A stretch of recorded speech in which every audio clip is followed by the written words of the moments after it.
El banco me llamó por una deuda de $18.000 por un local que nunca vi. Mis padres firmaron con mis documentos por si acaso. Cuando mi madre dijo pensamos que no te importaría, todo cambió. Trabajo en el sector bancario desde hace 8 años. Sé cómo funcionan los créditos, las deudas, los intereses, las firmas. Sé exactamente qué documentos son legítimos y cuáles tienen agujeros legales. También sé que los bancos cometen errores. Por eso, cuando el número apareció en mi pantalla, no me alarmé. Era la línea de cobranza del Banco del Pacífico. ¿Andrea Mendoza?, preguntó una voz femenina, cansada, leyendo de un guión. Sí, soy yo. Le llamo del Departamento de Recuperaciones. Tenemos un saldo pendiente de $18.342,50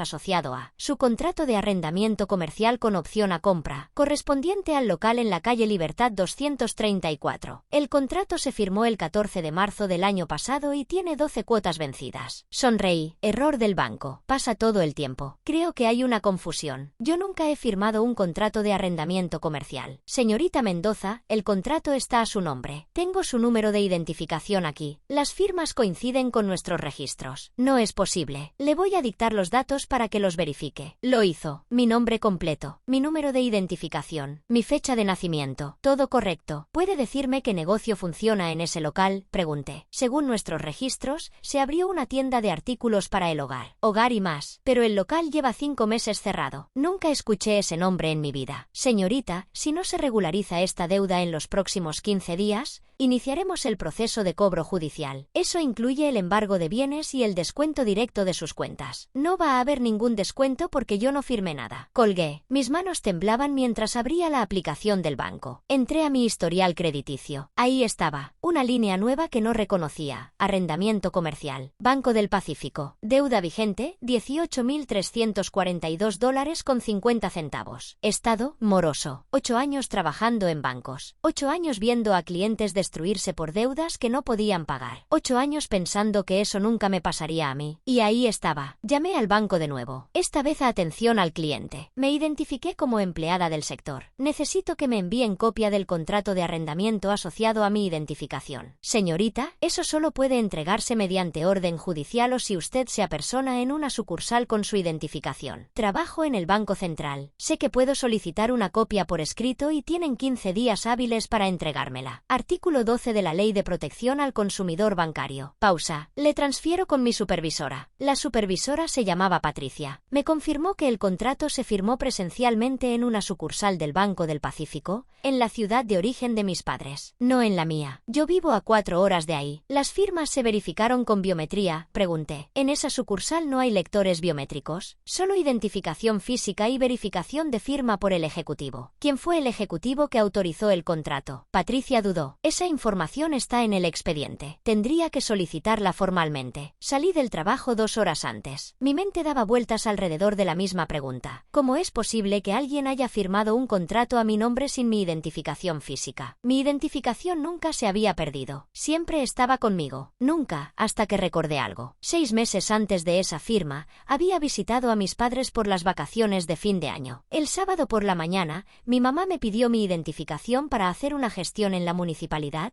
algo del recibo de la luz. Se la di, sin preguntar, sin sospechar. Era mi mamá. Me la devolvió 2 horas después. Todo normal. O eso creí. 3 días después fui a una sucursal del Banco del Pacífico en mi ciudad. Llevé mi identificación, mi constancia de trabajo y una carta solicitando el expediente completo. La gerente de la sucursal me atendió personalmente cuando mencioné que trabajaba en el Banco Central. Señorita Mendoza, entiendo su situación, pero el contrato tiene todas las formalidades. La identificación presentada era suya. La firma coincide con la que tenemos en nuestros registros. No puede coincidir porque yo nunca firmé eso. La gerente, que se llamaba Jimena, abrió el expediente frente a mí. Vi el contrato. 5 páginas. Vi mi nombre en la primera línea. Vi la dirección del local, el monto, la tasa de interés, la cláusula de penalización. Y vi la firma. Era mi firma. No, no lo era. Era una imitación. Una muy buena imitación, pero no era mía. Mi firma tiene una inclinación específica hacia la derecha. Esta era más recta. Mi letra inicial tiene un rizo que esta no tenía, pero para un ejecutivo bancario que ve 100 firmas al día, era idéntica. Solicité copia certificada. Pagué el equivalente a $20 por el trámite. Me dijeron que estaría lista en 10 días hábiles. 10 días mientras la deuda seguía creciendo con intereses. Esa noche no dormí. Me quedé mirando el techo, repasando cada interacción con mis padres en el último año. En ese momento, mi mente se negaba a aceptar la posibilidad real. Mis padres me criaron, pagaron mis estudios, estuvieron en mi graduación. Me llamaban todos los domingos. El miércoles siguiente, la copia del contrato llegó a mi correo. La leí línea por línea. La analicé como si fuera un expediente más del banco, con frialdad, con método, y encontré lo que buscaba. El contrato requería la presentación de un comprobante de ingresos original y en copia. Yo nunca entregué eso, pero en el expediente aparecía una carta de ingresos falsificada con el membrete de una empresa que ni siquiera existía. El contrato requería una referencia comercial verificable, comercializadora López. Llamé, el número no existía. El contrato requería la firma de un codeudor. El codeudor era mi tío, el hermano de mi mamá. Llamé a mi tío. Tío, usted firmó algo como codeudor de un contrato mío con el Banco del Pacífico. Silencio. No sé de qué me hablas, Andrea. Nadie le pidió su identificación. Nadie le hizo firmar un papel. No, pero tu mamá me pidió mis datos hace como un año. Dijo que era para un trámite de herencia. Colgué. Cerré los ojos. El patrón se armaba solo en mi cabeza. Mi mamá había pedido mi identificación. Había pedido los datos de mi tío. Sabía cómo funcionaban los bancos porque había trabajado como cajera 20 años atrás. Mi papá era el que siempre había manejado las finanzas familiares. El que tenía contactos en el municipio para conseguir permisos. Ellos dos juntos podían hacer esto. La pregunta no era si podían. La pregunta era por qué. Marcar el número de mis padres fue lo más difícil que he hecho en mi vida. Llevaba 4 días ensayando frente al espejo. Había escrito guiones. Había llorado antes de marcar. Cuando mi mamá contestó, su voz sonó normal. Alegre. Hija, ¿cómo estás? Hace días que no llamas. Mamá, necesito preguntarte algo. Decime, ¿sabes algo sobre un contrato de arrendamiento a mi nombre en el Banco del Pacífico? Silencio. Un silencio largo donde se podía escuchar el roce del teléfono contra su mejilla mientras pensaba qué decir. Contrato. ¿Qué contrato, hija? Un contrato por un local en Libertad 234. Una tienda llamada Hogar y Más. Una deuda de $18.000. No sé de qué me hablas. Su voz había cambiado. Ya no era alegre. Era defensiva, preparada. Mamá, el contrato tiene mi nombre. Tiene mi identificación. Tiene una firma que no es mía. Y todo se firmó en la sucursal de la ciudad donde ustedes viven. Andrea, si estás insinuando que nosotros. No estoy insinuando nada. Estoy preguntando. Oí la voz de mi papá al fondo. Mi mamá le dijo que era yo, que hablaba de un contrato. Luego mi papá tomó el teléfono. Andrea, escúchame bien. Nosotros no firmamos nada a tu nombre. Sos nuestra hija. Nunca te haríamos algo así. Entonces, ¿quién tuvo acceso a mi identificación? ¿Quién sabe mis datos personales? ¿Quién pudo haber falsificado mi firma? No sabemos. Tal vez alguien del banco. Tal vez robaron tus datos de algún lugar. Papá, soy empleada bancaria. Sé cómo se roban los datos. Y esto no es un robo de datos. Esto es alguien que tuvo mi identificación física en sus manos durante 2 horas. Silencio. Vamos a hablar de esto cuando vengas. No es algo para discutir por teléfono. Voy a ir este fin de semana. Colgué. No les dije que ya tenía una cita con un abogado el viernes. No les dije que ya había empezado a recopilar pruebas. No les dije que ya no confiaba en ellos. Llegué a la casa de mis padres un sábado al mediodía. El viaje en autobús fue un infierno de 4 horas. En mi cabeza solo había números, fechas, falsificaciones, $18.000, 12 cuotas vencidas, 5 meses de local cerrado, un contrato firmado el 14 de marzo, mi identificación prestada el 3 de enero. Cuando llegué, mi mamá me esperaba en la puerta. Me abrazó, lloró, dijo que me extrañaba. Yo no lloré. Entré a la casa. Mi papá estaba sentado en el comedor, con las manos sobre la mesa, vacías, sin café, sin periódico, solo esperando. Siéntate, dijo. Me senté. Vamos a decirte la verdad, dijo mi mamá. Pero quiero que sepas que lo hicimos pensando en vos. Mi sangre se congeló. Pensando en mí. Sí, el negocio era para vos, Andrea. Era una oportunidad. El local estaba barato. El dueño lo vendía con todo incluido. Tu papá y yo pusimos algo de dinero, pero necesitábamos un crédito a tu nombre porque vos tenés mejor historial que nosotros. Me están diciendo que abrieron un negocio a mi nombre sin decirme. Íbamos a decirte y intervino mi papá. Cuando el negocio empezara a dar ganancias, te íbamos a sorprender. Sorprenderme, con una deuda de $18.000. El negocio iba bien al principio, dijo mi mamá. Los primeros 3 meses tuvimos ventas, pero luego vino la competencia y el local no estaba bien ubicado. ¿Y qué pasó con el dinero? Se perdió, dijo mi papá, seco. Se perdió todo. Todo. $18.000 más los intereses. Y los gastos del local. Y los impuestos. Y el inventario que no se vendió. Me levanté de la silla. ¿Cuánto? ¿Cuánto es la deuda real? Mi mamá bajó la cabeza. 23.000 con los intereses y las penalizaciones. $23.000. Grité, no un grito de palabras, un grito de animal herido, un sonido que salió de algún lugar profundo que no sabía que existía. Mi mamá también empezó a gritar, que no entendía, que lo hicieron por mí, que querían asegurar mi futuro, que ellos ya eran viejos y no iban a poder dejarme nada. Me están dejando una deuda de $23.000. Eso es lo que me dejan. No iba a salir mal, dijo mi papá, con la voz rota. No calculamos bien los costos. Trabajé 8 años en bancos. Pude haberles hecho un estudio de mercado. Pude haberles conseguido un crédito mejor. Pude haberles dicho que no abrieran un negocio de artículos para el hogar en una calle muerta. Por eso no te dijimos, respondió mi mamá, y su tono cambió. Porque sabíamos que ibas a decir que no, que ibas a poner excusas, que ibas a decir que no era el momento. Me quedé mirándola. Entonces falsificaron mi firma. Usaron mi identificación sin permiso. Mintieron en un contrato bancario. Fue solo un papel, dijo mi papá. Un papel. No es para tanto. Es un delito. Silencio. Es un delito penal. Falsificación de documentos. Suplantación de identidad. Fraude bancario. Cada uno de esos es cárcel. Mi mamá se puso blanca. No vas a denunciarnos. Somos tu familia. Ustedes usaron a su familia para cometer un fraude. Pensamos que no te importaría, gritó mi mamá. Esa frase. Esa maldita frase. Pensamos que no te importaría. Como si $23.000 de deuda fueran una taza de café que me pidieron prestada. Como si falsificar mi firma fuera un chiste. Como si todo el peso de su mala decisión fuera algo que yo debía cargar sin chistar. Me reí, una risa amarga, fea, que salió de la decepción más profunda. No les importó preguntarme, no les importó incluirme en su plan, no les importó cómo iba a afectar mi historial crediticio, no les importó que trabajo en un banco y que esto puede costarme mi empleo si se descubre. No les importó absolutamente nada, excepto ustedes mismos. Eso no es verdad, dijo mi mamá, llorando. Te amamos. El amor no hace esto. Salí de la casa. Caminé sin rumbo por las calles de mi ciudad natal. Pasé frente al local de Libertad 234. Vi el cartel de Se arrienda pegado en la puerta. Los vidrios sucios. Las cortinas metálicas bajas. Ahí estaba mi futuro. En un local vacío con una deuda de $23.000. El lunes volví al trabajo como si nada hubiera pasado. Atendí reuniones. Revisé expedientes. Aprobé créditos. Nadie notó que algo andaba mal. Pero en mi cabeza, el plan ya estaba armado. Trabajar en un banco tiene ventajas. Una de ellas es que sabes exactamente qué errores cometen los bancos. Y este contrato tenía muchos. El primer error, la sucursal no tenía lectores biométricos. Cualquier persona con mi identificación podía hacerse pasar por mí. El segundo error, la carta de ingresos falsificada tenía el membrete de una empresa que no estaba registrada en la Cámara de Comercio. El tercero, el ejecutivo que autorizó el contrato ya no trabajaba en el banco. Había renunciado 3 meses después de la firma, lo que significaba que el banco no podía hacerle declaraciones bajo juramento sobre la verificación de identidad. El cuarto, la notificación de la deuda se envió a una dirección que no era la mía. El banco no podía probar que yo hubiera recibido los avisos de cobro. El quinto, el contrato tenía una cláusula que requería mi firma en cada página. Solo habían puesto mi firma en la última. Pero el error más grave era el sexto. El contrato no tenía la huella digital que exigía la ley para contratos de arrendamiento comercial desde la reforma del año anterior. Ese era el punto débil definitivo. El banco había incumplido su propia normativa interna, y yo tenía la copia certificada para probarlo. Llamé a una abogada especializada en derecho bancario. Se llamaba Valeria. La conocía de casos que habíamos manejado en el banco. La había visto pelear contra instituciones financieras en audiencias donde los bancos llegaban con equipos de 6 abogados y ella llegaba sola con una carpeta. Siempre ganaba. Era cara, pero era buena. Necesito que revises esto. Es un contrato falso a mi nombre. Mis padres lo firmaron. Silencio. ¿Tus padres? Sí. Vas a denunciarlos. Primero quiero limpiar mi nombre. Después veremos. Nos reunimos al día siguiente en su oficina. Valeria revisó cada página del contrato, hizo anotaciones, preguntó fechas y nombres, preguntó si tenía pruebas de que mis padres habían admitido la falsificación. Tengo una grabación. Legal. Sí. Les informé al inicio de la conversación conversación que iba a grabar. Había aprendido eso en un curso de ética bancaria. Siempre informar. Reproduje la grabación. La voz de mi mamá diciendo pensamos que no te importaría. La voz de mi papá diciendo fue solo un papel. Mis gritos. Su llanto. Valeria asintió. Esto es suficiente para anular el contrato. Pero el banco va a pelear. Porque si reconocen que este contrato es falso,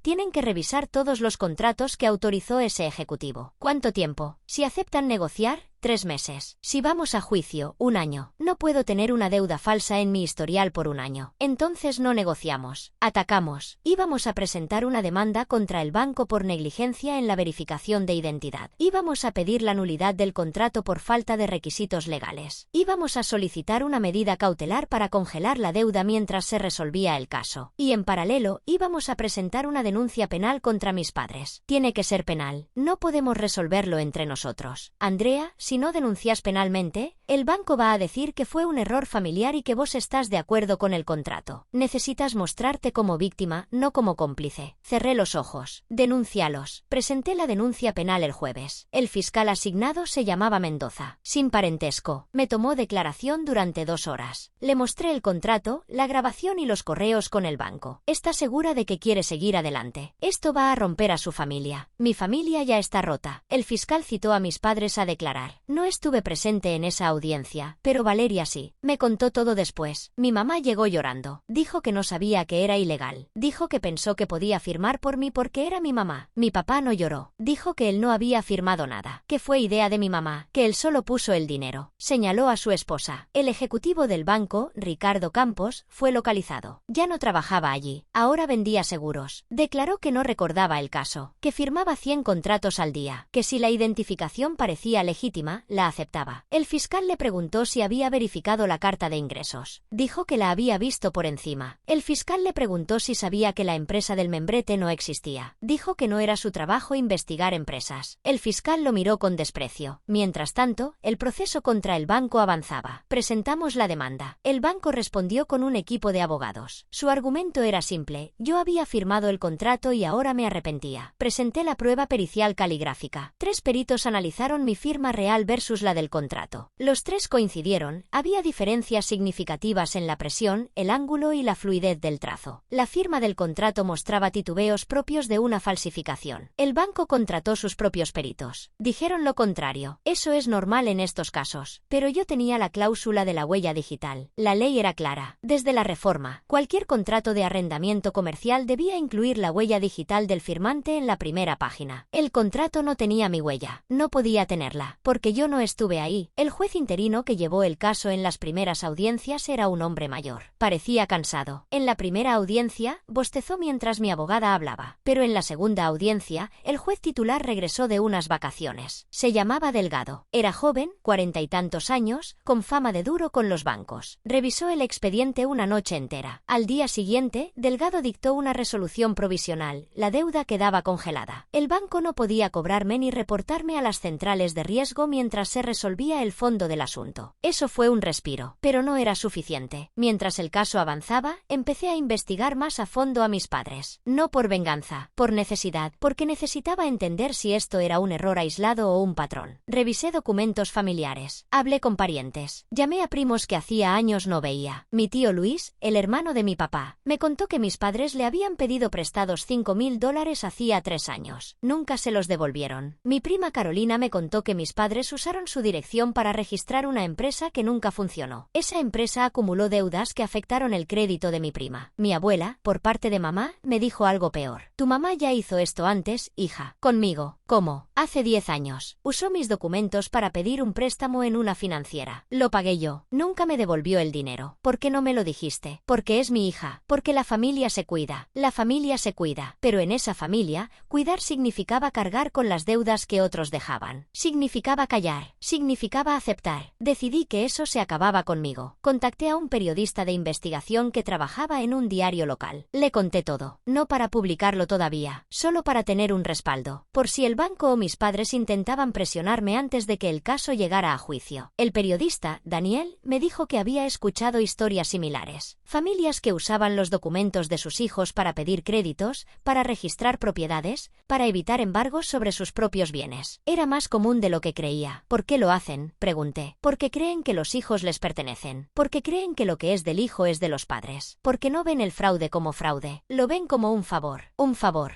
$23.000 de favor. El caso llegó a su punto crítico en una audiencia de conciliación. El banco ofreció un acuerdo, reconocían irregularidades administrativas en el contrato, pero me pedían que pagara la mitad de la deuda como en gastos de administración. La mitad, $11.500. Mi abogada me miró. Yo la miré a ella. No voy a pagar ni un centavo por algo que no firmé. El abogado del banco me dijo que si no aceptaba, el juicio podía durar años. Me dijo que mi historial crediticio iba a sufrir. Me dijo que mi empleador iba a ser notificado. Ahí me tocaron. Mi empleador, el Banco Central, donde llevaba 8 años construyendo una carrera impecable. Notifíquenlo. No tengo nada que esconder. El abogado del banco me miró con sorpresa. No esperaba esa respuesta. La audiencia terminó sin acuerdo. 3 días después, mi jefe me llamó a su oficina. Era un hombre de unos 50 años llamado Rogelio, con el que había trabajado durante 5 años. Me conocía bien. Sabía que yo no era alguien que se metiera en problemas. Eso me jugaba a favor.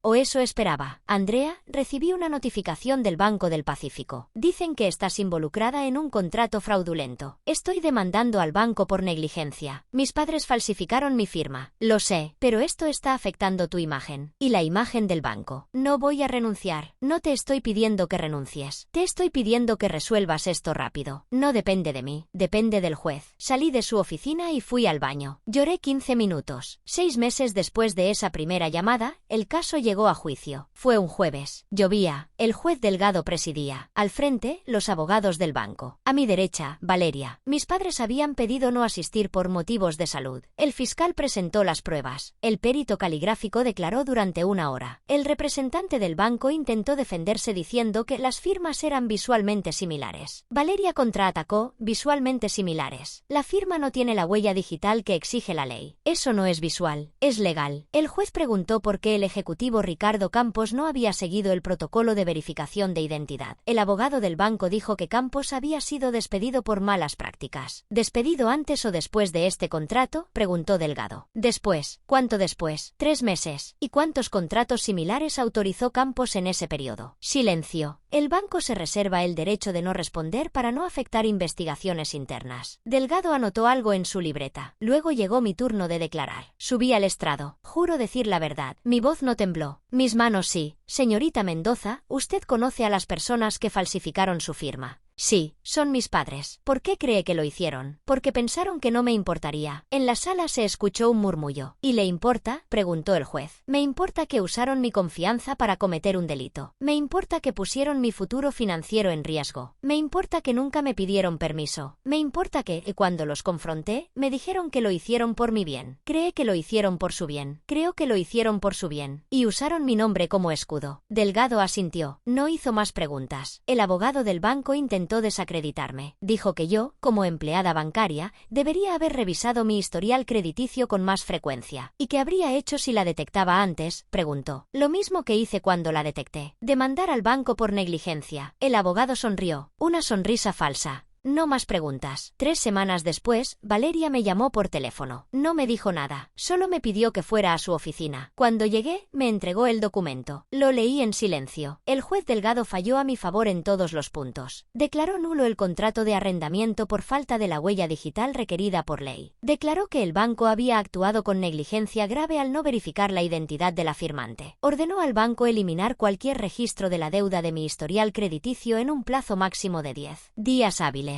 Ordenó al banco pagar una indemnización por daños morales. Lo importante era la primera línea. Se declara la nulidad absoluta del contrato de arrendamiento comercial suscrito a nombre de Andrea Mendoza por falsedad en la firma y falta de requisitos legales. Mi nombre estaba limpio. Después de 6 meses de audiencias, de papeleo, de noches sin dormir, de mirar mi historial crediticio cada semana para ver si algo había cambiado, de dudar, de llorar, de seguir adelante de todos modos, mi nombre estaba limpio. Me senté en la silla de Valeria. Lloré. no de tristeza, de alivio, de algo que no sabía que necesitaba soltar. ¿Qué pasa con la denuncia penal contra mis padres? Eso sigue su curso. El fiscal tiene pruebas suficientes. Lo más probable es que ofrezca un acuerdo, ellos reconocen los hechos, pagan una multa y evitan la cárcel. Y si no aceptan, van a aceptar. Tu mamá no quiere ir a la cárcel. Mi mamá no quiere ir a la cárcel. Pero a mí no le importó que me mandaran a una deuda de $23.000. Mis padres aceptaron el acuerdo. Reconocieron los hechos. Pagaron una multa equivalente a $5.000. No fueron a la cárcel, pero algo peor les pasó. La noticia del caso salió en el periódico local. El periodista Daniel escribió un artículo titulado «Hija demanda a sus padres por fraude bancario». La historia se volvió viral en la ciudad. Mis padres perdieron amigos. Perdieron la confianza de la familia. Mi tío Luis les dejó de hablar. Mi prima Carolina también. Mi abuela, la que había guardado silencio durante 10 años, finalmente habló. Siempre supe que esto iba a pasar. Solo esperaba que no fuera con mis nietos. Mi mamá me llamó una semana después de la sentencia. Lloraba. Andrea, por favor, no nos abandones. No los voy a abandonar, pero tampoco voy a volver a confiar en ustedes. Somos tu familia. La familia no hace esto. Fue un error. Fue un delito. Y ustedes sabían lo que hacían, porque ya lo habían hecho antes con mi abuela, y con mi tío, y con mi prima. Silencio. ¿Cómo sabes eso? Porque investigué, porque ya no me voy a quedar callada. Mi mamá colgó. No hemos vuelto a hablar desde entonces. Eso fue hace 8 meses. Ahora mi nombre está limpio. Mi historial crediticio está impecable. El banco me pagó la indemnización. La uso para terapia. Una vez por semana, hablo con una psicóloga sobre todo esto. Sigo trabajando en el Banco Central. Mi jefe ya no me mira con esa mirada de te vas a ir. Me mira con respeto. Porque gané, porque peleé, porque no me dejé. Pero lo más difícil no fue ganarle al banco. Lo más difícil fue aceptar que las personas que me criaron me vieron como un instrumento, como un número de identificación con buena historia crediticia, como una herramienta para conseguir lo que ellos no podían conseguir solos. Lo más difícil fue entender que el amor que creía tener no fue suficiente para detenerlos. Lo más difícil fue darme cuenta de que mi mamá dijo pensamos que no te importaría y lo dijo en serio. Para ella, firmar mi nombre en un contrato falso era tan insignificante como pedir el azúcar prestada. Para mí, fue el momento en que aprendí que la sangre no es más espesa que el fraude. No sé si algún día volveré a hablar con ellos. Tal vez sí, tal vez no. Durante meses me hice esa pregunta antes de dormir. A veces pensaba en llamar. A veces marcaba el número y cortaba antes de que sonara. No por cobardía, porque todavía no estaba lista para escuchar otra excusa. Pero si vuelvo, será con límites claros, con documentos firmados, con abogados presentes si hace falta, con la certeza de que nunca más van a tocar mi nombre sin mi permiso. Tu nombre es lo único que realmente te pertenece. Y cuando alguien te lo roba, aunque sea tu madre, tenés que ir a recuperarlo. Cueste lo que cueste.